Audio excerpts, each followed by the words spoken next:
Side 2 begins with Get Down, Make Love, written by lead singer Freddie Mercury, and with a title like that, you can definitely imagine what this song would be about. Starting right away with the bass of John Deacon before the droning and screeching of Brian May's guitar and the hi-hat drums of Roger Taylor, Freddie sings directly to the point, getting down and making love. You take his body, he gives you heat. So Freddie makes a pretty good hot water bottle. You say you're hungry, he gives you meat. By meat, he means his hot dog. He sucks your mind, you blow his head. So he sucks your mind with a straw, then you shoot him in the head? Okay. Like with a few of his other songs in Queen's back catalogue, Freddie's own sexuality might have been a partial influence in making this track, but regardless, it's left gender ambiguous enough to make it open for anyone. Then later in the song, we're subjected to various psychedelic sounds, which surprisingly weren't created with any synthesizer despite sounding like such, but rather Brian's own red special guitar along with an eventide harmonizer digital processing device and an electro-harmonics frequency analyzer pedal.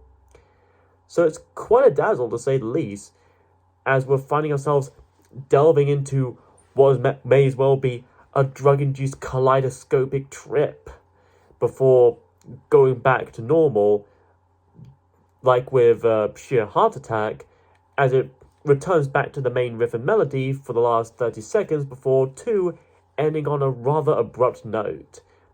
This is definitely one of Queen's sexiest songs, if that's even the right word for it. It's like the musical equivalent of a libido. Side 2 begins with Sleeping on the Sidewalk, written by guitarist Brian May and the other song in this album to have him on lead vocals. Musically, this is a clear throwback to the classic American blues music of the 1950s, if not earlier. Not to mention, if what I looked up and heard are to be true, this is probably the only instance in Queen's whole musical catalogue of the music itself all being done within one single take. And if that was indeed true, I commend the band for that. Lyrically, this song does still reflect the American blues scene of the time as well, being a rags to riches type of story about a city boy who plays on his one and only toy, his trumpet. In fact, he's been playing it since he knew he was born. Now, with that wording, he didn't start literally playing since he was born, only after he learned that he was born. What, he thought he was procreating in a test tube or something? Soon enough, though, he catches the attention of a limousine. Kinda creepy, but never mind that. Signs a contract offered to him, gets Record of the Year, and becomes a legend. Then, out of nowhere, presumably after some time had passed, they say he's no longer fashionable anymore. So he tells them to stick the fancy label, and he's off back to the road again. The American blues influence is further enhanced by Brian himself adopting what may seem to be an American accent of sorts, as well as using certain alternative words used mainly by Americans, such as sidewalk instead of pavement and bucks instead of quid. Although, if I were to nitpick anything here, is that for a song about a trumpet player, we don't have a trumpet playing even once anywhere on this track. I mean, with 1 Year of Love from the Kind of Magic album, they had a saxophone playing. And a bit of brass wouldn't be too out of place in a bluesy rock song like this one. But oh well, missed opportunity, I suppose. Then we have Who Needs You, the other of 2 songs in this album to be written by John Deacon. A somewhat slightly reggae-influenced track, Both John and Brian play Spanish-sounding classic guitars, while the latter also plays a few maracas. Mercury not only returns to sing lead vocals once more, but he also plays a bit of cowbell as well. He just had a fever, and the only prescription has always been more cowbell. That's what Christopher Walken, Albert Brochard of Blue Oyster Cult, and Bruce Dickinson of Iron Maiden would probably tell you. Probably.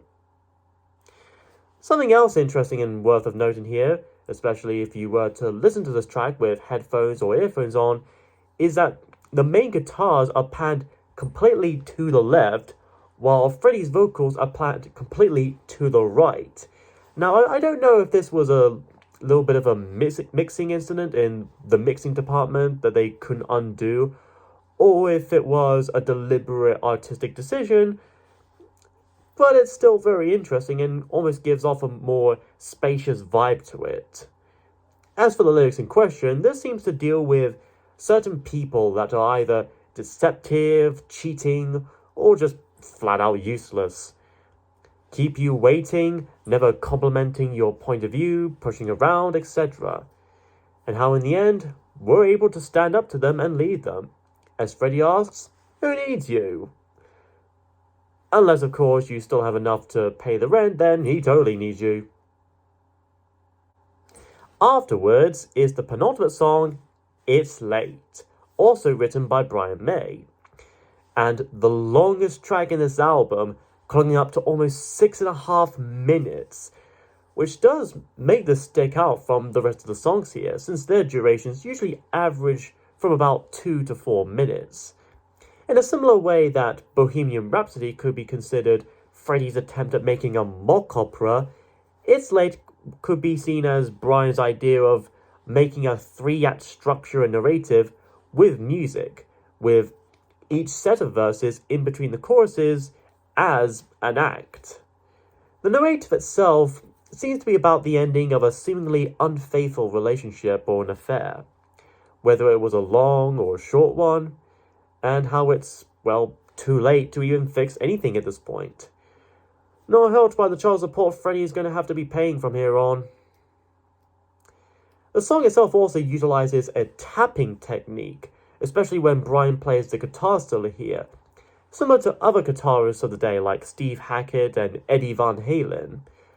Doing a particular guitar technique like that requires a lot of skill, and Brian pulls it off like the rock and roll angel he is. While not as eccentric and eclectic when compared to other Queen suites like Innuendo, March of the Black Queen, and of course Bohemian Rhapsody, It's Late is still a very good track of Queen's and a great example of musical composition on Brian's resume. And so our album ends with My Melancholy Blues, another track written by Freddie Mercury. My melancholy pony. Friendship is tragic. Depression is magic. A very jazzy piano piece with some emotional depth on par with the piano ballad section from Bohemian Rhapsody. We got some very little and very simple instruments. Freddie singing while playing his usual piano, while Roger plays some slow drums, and John could be heard playing a bit of a fretted bass. No backing harmonic vocals or any kind of guitars at all. Lyric-wise, this seems to center on a man sitting alone in a bar, left cold and sober by his baby, in favor of someone new. Now he's intoxicating himself with that special brew. No doubt drinking some Rolling Rock like James would. In a way, this does feel like a continuation, albeit possibly unintentionally, to the previous song. This person finding himself broken after that unfaithful relationship, late to do anything about it now, so he goes and retreats to a one place where he might find some remote comfort. One could easily and visually imagine Freddie himself playing a grand piano in a bar somewhere, dimly lit as the other band members either play along their instruments or just having a few stiff drinks together. Although, if I were to nitpick this one, is that the song does kind of fade out and ends quite sooner than I'd feel it should. I personally would have preferred it if it ended more decisively, but as is, it's a good enough track to close out on. And all that said, this album is great. Just as great as any other Queen album, yes. And yes, I even like Hot Space. Most of the albums here are brilliant, not just Will Rock You and We're the Champions, but also the likes of Sheer Heart Attack, Fight from the Inside, and It's Late. I'm very sure many of you have listened to the first two songs here more than once, but I definitely recommend checking out the whole album from start to finish. So, what do say you now? Do you think this is Queen's best album in your opinion? Or do you prefer another one of theirs? Feel free to express your ideas and thoughts down below in the comments. Next time, we conclude this year's Anoraknoween with a real punky album. The peak of the punk rock movement of the 1970s, the Sex Pistols.